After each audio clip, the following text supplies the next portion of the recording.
Señor, por compartir con nosotros este momento tan importante como es la entrevista central del matutino. Como decíamos, una entrevista súper interesante porque contar con un amigo de muchos años, un aliado de los comunicadores, ¿verdad? Sí, firme. Una gente muy entregada, don Tobías Crespo, diputado, con quien vamos a hablar de lo que hemos estado hablando la semana casi todos los días. Hemos tocado el tema de la ley de tránsito, movilidad, y que es un proyecto que nació con Tobías Crespo en la Cámara de Diputados. Y yo me interesé mucho en el tema porque escuché en una ocasión a Tobías decir que perimió en una ocasión, volvió y la reintrodujo, volvió, o sea, fue Más de persistente, una vez. perseverante en ese proyecto que realmente pues una innovación para la República Dominicana, pero que todavía tiene muchas cosas que hay que aclarar, porque todavía está muy claro de que aquí iniciar y darle forma a una ley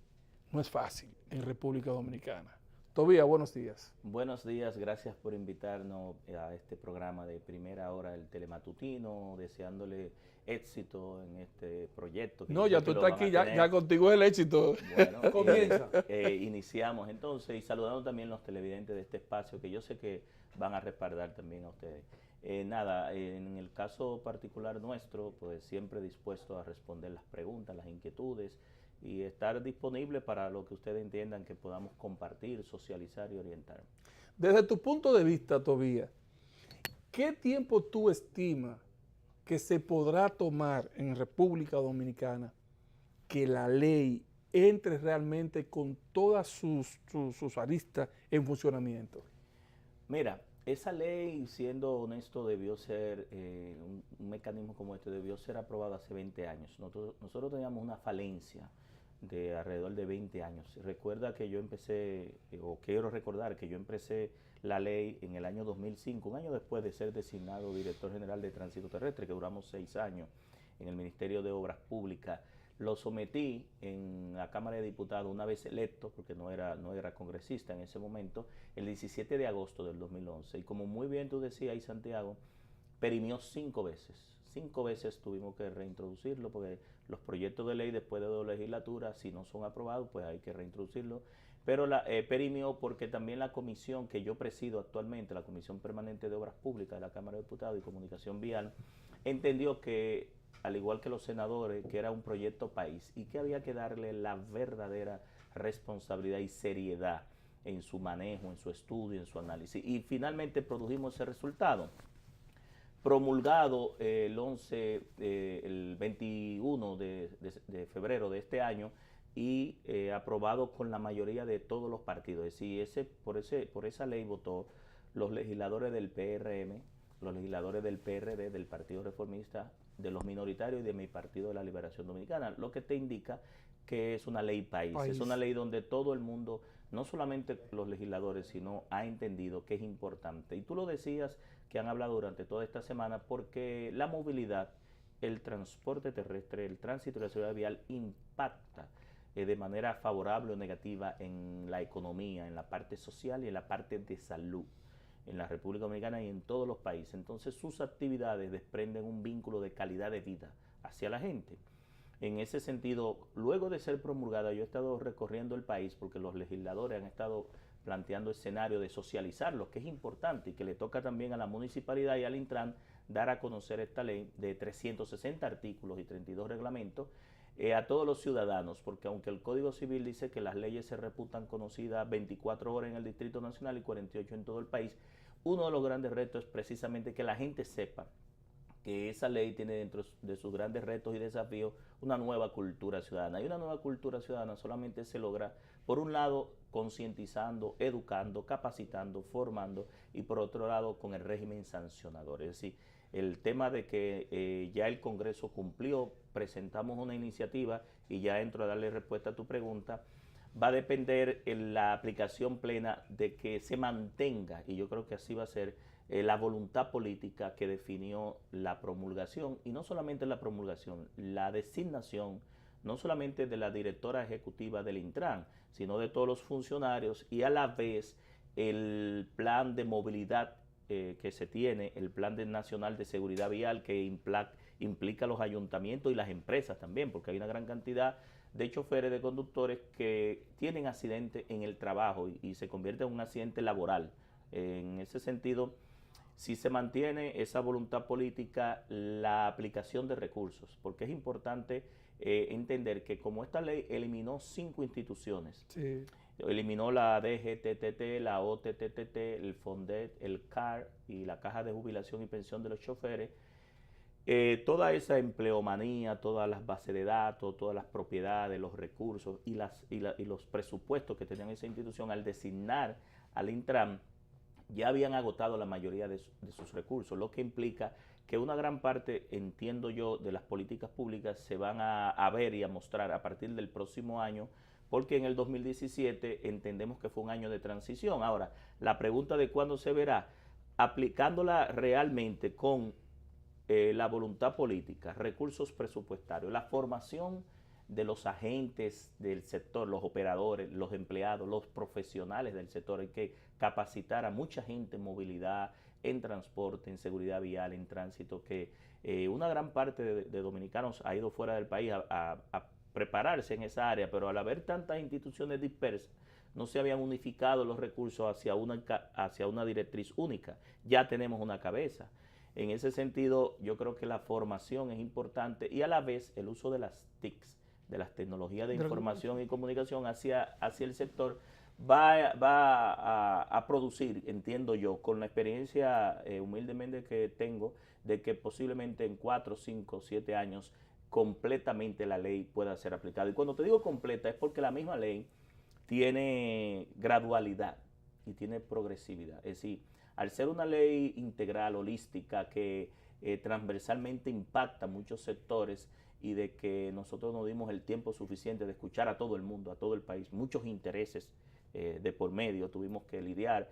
Gracias a Dios pudimos hacer un consenso mínimo, porque aquí en este país cada quien quiere una ley como un traje a la medida, y eso no puede ser. Nosotros hicimos una ley país, siempre pusimos en el centro de la atención a la gente, al ciudadano de a pie, a la gente que se moviliza y sobre todo a la salud de las personas, a reducir los accidentes de tránsito y a llevar, porque no solamente del Ejecutivo, yo creo que el Ministerio Público, la Suprema Corte de Justicia, los jueces, los fiscales, en todas las instancias de los departamentos judiciales, tienen un gran compromiso de aplicar verdaderamente en derecho lo que esta ley establece. Entonces, creo que en ese tiempo nosotros pudiéramos lograr, porque incluso el plan de renovación del parque vehicular, aunque la ley habla de 10 años, yo creo que si se aplican los recursos, se utilizan los recursos que tiene la tesorería garantizados con los 2 pesos que se destinan para el combustible, cada vez que nosotros echamos un galón de combustible, pudiéramos lograr ese plan de descharratización del parque vehicular en 5 o 7 años. Ya luego está la transformación de los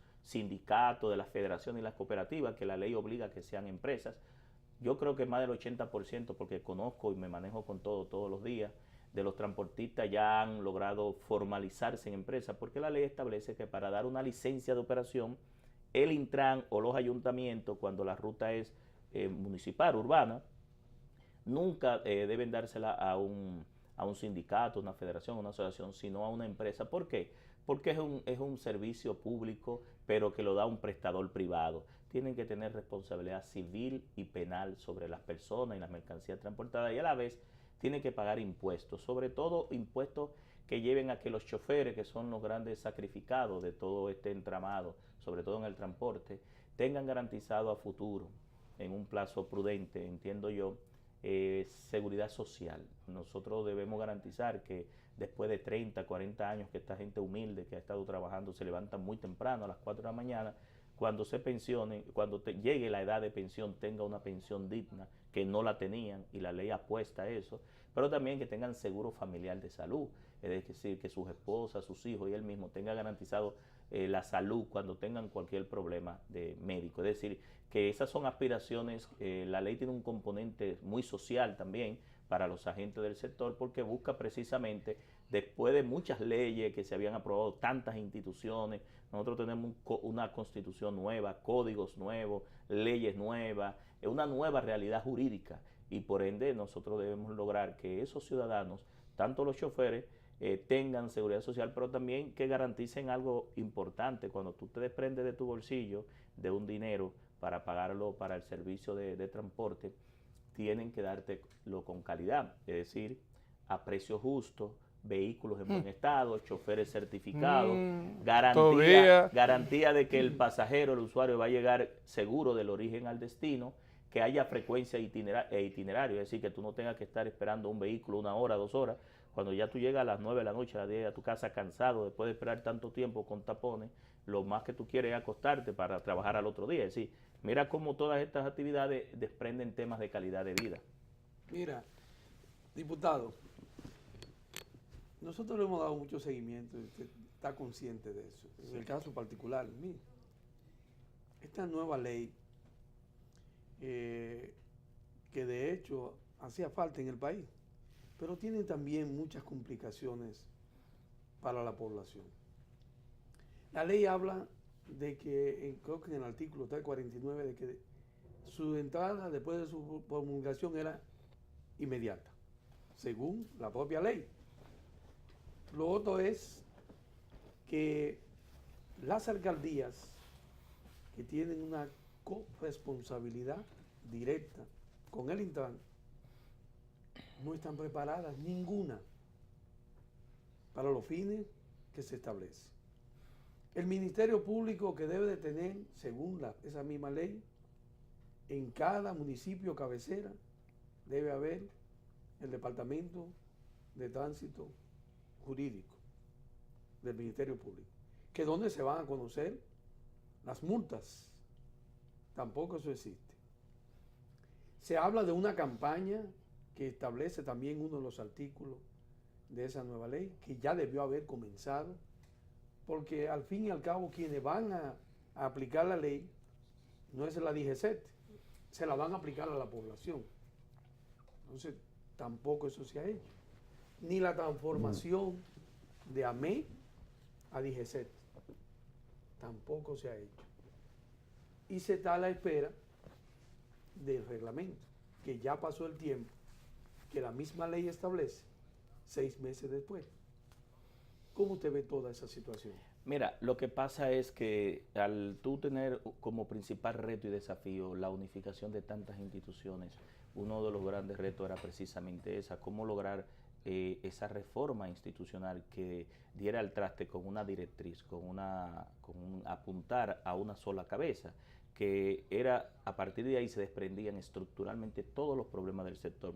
Ya ese proceso se dio y se está dando, es decir, ya el Intran agarró todo lo que tiene que ver con las propiedades, las bases de datos, la empleomanía, los presupuestos, y está trabajando los estudios incluso que se tienen históricamente. Pero eso de manera interna. Está actualizando, sí, porque el primer desafío es interno, es decir, cómo tú organizas la calle si tu casa internamente no está organizada. Eso fue lo que yo hice cuando entré a Tránsito Terrestre. La gente quería que yo saliera afuera a una serie de medidas y yo dije, no, primero yo debo organizar la casa. Entonces, lo primero que debía hacerse y debe hacerse es todas las instituciones, que ya ese proceso se dio.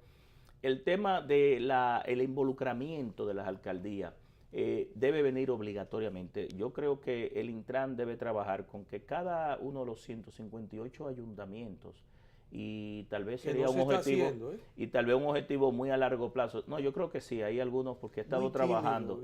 Lo que pasa es que hay grandes alcaldías, hay otras que son muy pequeñas, tienen pocos recursos. También yo hablo ahorita de que es un tema de recursos. De que si tú tienes, por más bien hecha que esté una ley, si no hay recursos presupuestarios, se puede quedar en lo filosófico, en el papel. Entonces, se necesitan recursos, Santiago, para andar en marcha muchas cosas. Entonces, muchas alcaldías, sobre todo los que son distritos municipales, tienen presupuesto de 1,5 millones de pesos. Anteriormente creo que eran 600, 700 mil pesos, pero tienen la responsabilidad por la ley 176-07 de regular el tránsito en su demarcación y de organizar el transporte urbano. Sí. No te digo el interurbano, el intermunicipal, pero sí el urbano. Y las rutas de los municipios y las licencias también son ellos. Es decir, tiene que haber obligatoriamente un involucramiento, y a un alcalde se le elige para cumplir con la ley, con esta, la 6317, y con la 176 07, que tengas unos recursos, que te den el 10%, que te den el 8%, que te den el 7%, pero la ley te faculta para enfrentar esos problemas. Entonces, obligatoriamente, cuando tú agarras la ley, yo sé que tú la has leído, tú también, y vas a los artículos, hay 125 referencias a los ayuntamientos. A las alcaldías. Que las alcaldías en su momento dijeron que esa ley le quitaba poder. No es verdad. Yo demostré, fuimos a FEDOMU y le demostramos a todos los alcaldes y a FEDODIN, exactamente, donde yo le indicaba que nosotros estábamos muy claros entre lo que era el poder del gobierno central, es decir, qué debió hacer, cuáles son las atribuciones del gobierno central como establecedor de las políticas públicas y cuál era la responsabilidad de las alcaldías como administrador ejecutivo del territorio, del territorio local. Entonces, eso está bien claro en la ley, no hay problema, porque yo particularmente me dediqué a que no hubiera un sesgo o que hubiera la menor interpretación posible entre las atribuciones del gobierno central y la municipalidad. Eso está bien claro y lo podemos demostrar en cada artículo, porque sabíamos, con la experiencia que traíamos de tránsito terrestre, yo había tenido conflictos con algunas alcaldías, que en algunos de los casos muchas no entienden cuáles son su rol y otras sí lo entienden y lo sobredimensionan. Es decir, quieren a veces entrar a las carreteras, a las autopistas, a los corredores viales y no es su responsabilidad. Entonces, también hay que estar claro de que hasta qué límite llega tu responsabilidad. En el caso del Ministerio Público no es así, porque ya desde hace mucho tiempo los fiscales trabajan en los departamentos judiciales y los distritos judiciales. Esta ley remite en la parte penal a los tribunales especiales de tránsito. Los tribunales especiales de tránsito es una estructura que, aunque la Suprema Corte de Justicia no ha llegado a todo el país, pero donde no existe uno, están los juzgados de paz municipales, es decir, que pueden manejar los temas que tienen que ver con los conflictos de tránsito. Pero la Suprema ha logrado implementar en algunos departamentos y distritos judiciales el tema de los tribunales especiales de tránsito, y ya la parte civil se maneja en los tribunales civiles.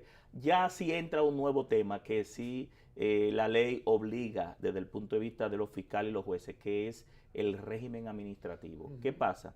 Que ya esta ley per se convierte al transporte en un sector regulado de la economía. Totalmente. Entonces, cuando el Intran, la ley dice que el Intran, que el Estado es el dueño de las rutas, que es el que las construye, que es el que las asigna a través de una licencia de operación a un prestador privado que tiene que formalizarse, ya ahí hay una relación administrativa entre el ente que otorga la concesión, el permiso, y quien recibe ese permiso, que tiene que cumplir con un contrato y a la vez cumplir con una serie de perfiles de esa ruta para garantizar el servicio, donde no puede suspenderse, donde no puede afectarse la frecuencia, el itinerario, donde los vehículos deben estar en buen estado, donde debe capacitar a los choferes con las licencias específicas y donde la tarifa, y donde se establece la tarifa que la establece el Intran no de manera unilateral, y está bien explicado el tema de las tarifas ahí en la ley. Desprende un régimen administrativo, porque pudiera ser que algún incumbente, no solamente del Intran, sino de la municipalidad, cometa alguna arbitrariedad, ¿verdad?, contra un prestador. Entonces, esa disputa, entonces entra, y que anteriormente no estaba en la ley 241, entra al Tribunal Superior Administrativo, es decir, porque ya es una decisión administrativa con respecto a un prestador que hizo un contrato con un ente público, pero el ente es privado. Entonces, ahí se desprende el régimen administrativo, el contencioso administrativo y todo lo que tiene que ver con, previo a que el ente...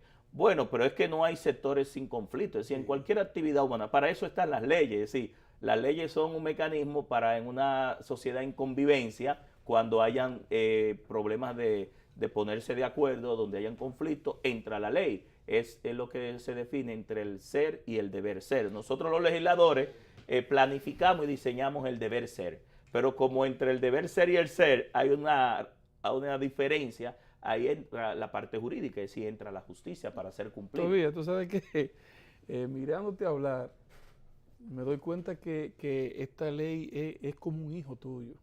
Tú dominas esto. Es mi último parto. Yo no creo que tú conozcas a un hijo tuyo tanto como tú conoces esa ley. Y muy difícil es el parto. Sí, pero tú sabes que tenemos que hablar del día a día de la gente en la calle. De lo que pasa. De lo que pasa en el día a día.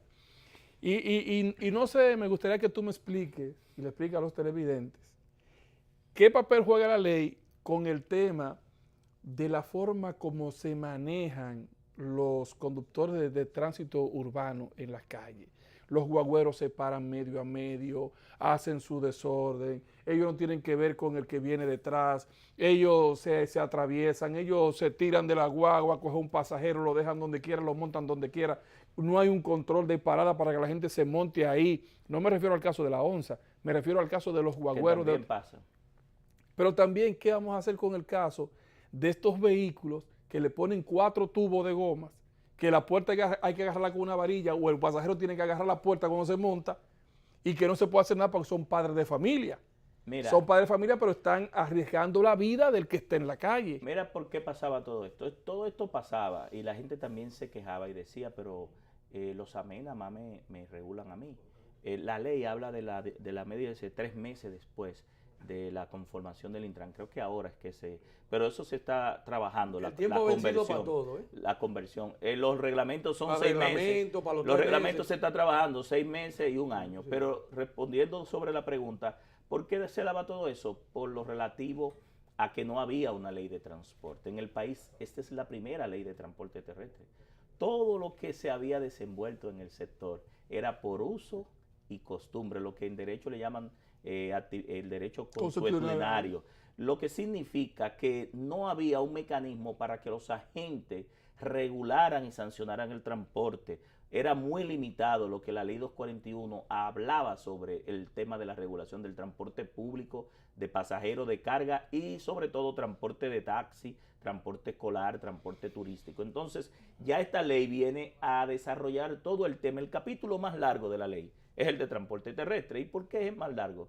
Porque es el que más actividades y más problemas desprende, no aquí en República Dominicana, en todos los países. Entonces, ¿qué dice esta ley? Esta ley regula hasta la cantidad de pasajeros, que fue una crítica a la ley, que los carros de concho, que nada más pueden montar 4. Oiga, no es Tobías Crespo que lo está diciendo, es la matrícula. Es decir, cada vehículo viene diseñado para una cantidad de pasajeros. Cuando tú vas a la matrícula de los carros tipo sedán, te dice 4.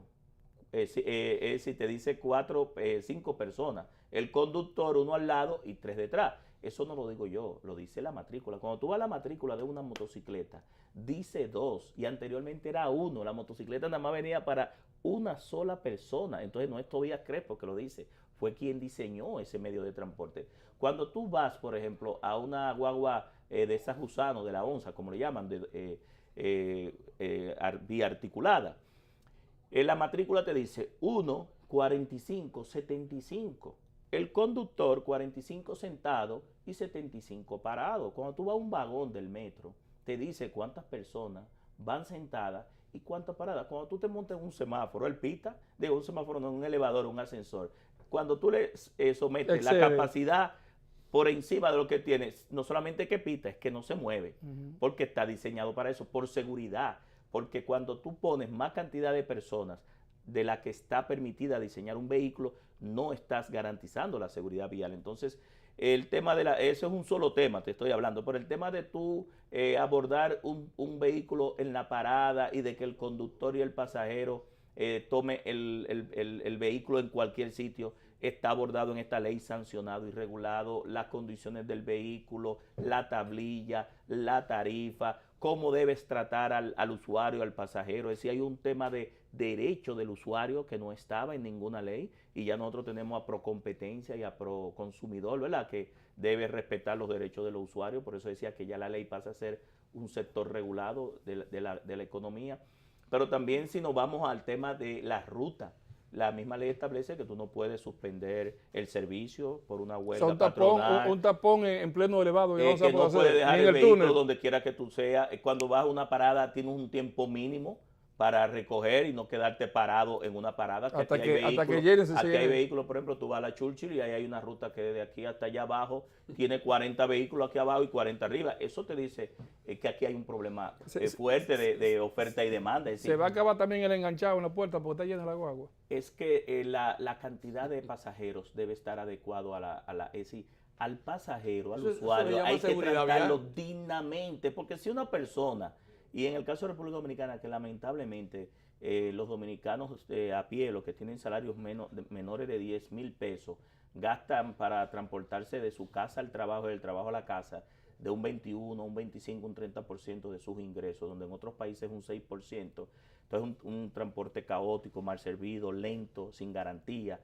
Esa persona tiene una dignidad, ese pasajero, ese usuario es un dominicano, y yo me pregunto, ¿quiere un chofer tratar a ese pasajero igual que trata a su hijo?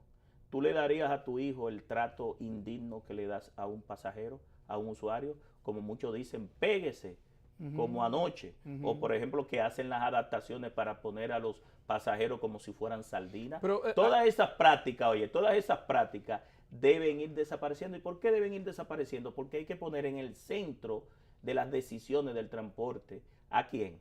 Al dominicano, pero, al ciudadano que se moviliza. Todavía, en el caso de las rutas interurbanas, de pueblo a pueblo y cosas, Esa es la que están mejor reguladas. sí, pero en temporadas especiales, navideñas, de Semana Santa y feriadas. Fines de semana largo. Sí, sí, sí. Se da el caso de que los mismos choferes y cobradores dicen, vamos a hacer agosto, y entre asientos ponen una tabla con una colcha para llenar y sentar gente ahí, y también la misma frase, péguense como anoche, o la línea de paseo. Pero si ibas a la ley 241, te pregunto, cuando la gente lo fiscalizaba, ¿qué decía la ley de eso? Nada. Aquí la ley no establecía el asiento de infante, aquí la ley no establecía los niveles de alcoholemia, aquí la ley no establecía muchos elementos, la imposición de multas por tecnología, es decir, no estamos hablando de que es una ley simple, por eso yo te hablaba que se necesita gradualidad y progresividad, porque era que muchas cosas no estaban en la ley. Cuando iban al tribunal, ¿qué tenía que hacer el juez o el fiscal? No podía hacer no podía descargarlo, no podía sancionarlo, porque la ley no decía, en esos casos que tú estás hablando, ¿verdad?, que eso estaba prohibido y que si tú lo hacías tenía una sanción, no estaba estipulado. Entonces, a lo que no está prohibido está permitido. Entonces, es que no había ley de transporte. Pero entonces, es que tenemos por vez primera, oye, un marco jurídico que desde la A hasta la Z, todas las actividades del sector, te las analiza, te las regula, te las restringe y te las sanciona, las que son necesarias. Tú veas, es cierto, esta ley tiene de todo. Ahora lo que hay que ver cómo va a ser el precio de las multas. Esa es una. Las multas que incluso tienen no solamente para los conductores. Hay multas en esa ley para los peatones. Y para los pasajeros. Y pasajeros. Para todos los usuarios de las vías. Para todos los usuarios de la vía. Así Pero es. tú tienes además que las vías en este país, en grandes avenidas y en calles, hay una obstrucción en las aceras para el peatón. Tú te vas a la Nicolás de Obando con Máximo Gómez, te vas a cualquier sitio de eso. Los alcaldes. Ahí voy. Los alcaldes. Ahí voy. Entonces, el riesgo de que sean atropellados por los automóviles.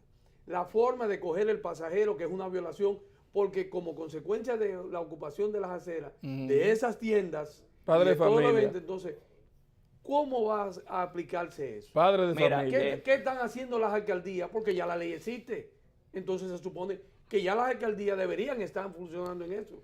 Pienso yo. Nosotros como legisladores somos los arquitectos de la sociedad que queremos, ¿verdad? ¿Y quién construye esa sociedad que queremos? El Ejecutivo. ¿Quién supervisa y fiscaliza que se dé y sanciona? La justicia. Son tres poderes que hay, ¿verdad? Ya el Congreso cumplió. El Ejecutivo está cumpliendo o andando en marcha la reforma, porque esto es una reforma. Es decir, aquí se inicia por vez primera la primera ola de reforma del sector. Si tú analizas todo lo que está integrando esta ley, es un proceso muy amplio de reforma y donde todo el mundo participó, es decir, todo el mundo fue parte de eso. Entonces, el tema de las aceras, los alcaldes, no es que lo decía esta ley, ya hay leyes anteriores. Es decir, cuando a ti te eligen, bueno, pero ya ahí entonces la ciudadanía tiene que reclamarle. Que tiene responsabilidad también. Yo le llamo la DGC, Santiago, porque para mí, legalmente como padre de esta ley, ya se llama DGC, porque es una dirección general. Yo entiendo incluso que el uniforme debió estar ya. Es que debe ser una nueva policía. Lo que nosotros los legisladores hemos aspirado es a una nueva. ¿Por qué una nueva policía? Porque la historia de la ME ha sido muy distorsionada desde el inicio, que pertenecía al Ministerio de la Presidencia Administrativo, hasta el 2004 que lo remitieron a la Policía Nacional.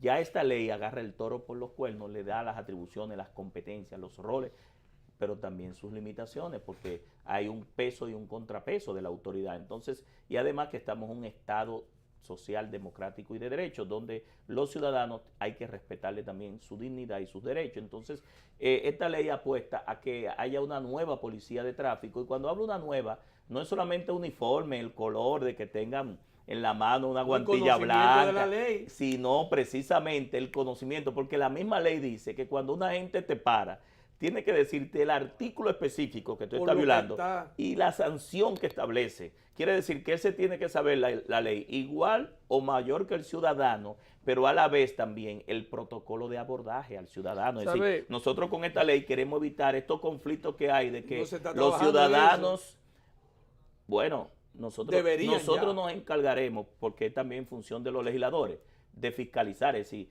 los legisladores tenemos 3 funciones: legislar, fiscalizar y representar. Entonces, a mí se me encargó el Congreso en el hemiciclo de que fuera el fiscalizador de esa ley que parió el Congreso. Todavía, lo interesante del caso es que, así como la Cámara de Diputados en otras ocasiones, y creo que el Senado de la República, ha hecho estos programas de llevar la Constitución física a las escuelas y a diferentes instituciones, esta ley, por su amplitud, también se haga un programa de llevarle esto a sindicatos, a instituciones, a clubes y a cosas, para que la gente tenga la ley en las manos, comience a estudiarla y después no alegue ignorancia o lo agarren asando batata como se cuando se promulgó una campaña en esa ley que no se ha hecho. Cuando se promulgó, se lo planteé a la anterior presidenta y al actual también. Ninguno han entendido así, lo han hecho. Ahora, como dice Santiago, eso es una responsabilidad y lo establece la misma ley del Intran y de los alcaldes. Es decir, la autoridad que está más cerca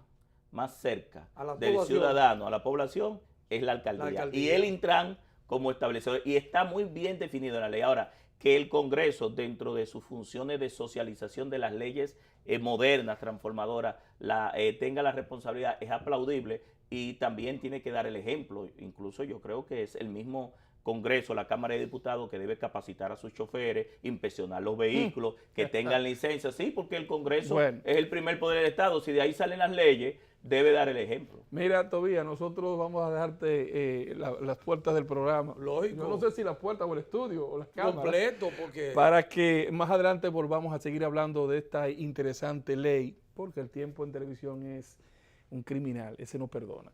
De forma manera que te agradecemos que en esta primera etapa del matutino tú nos hayas acompañado y que próximamente podamos seguir hablando de esta ley, de otros temas interesantes que tú como diputado manejas y que son del interés de la colectividad. Sobre todo de política, porque el 2020 está lejos.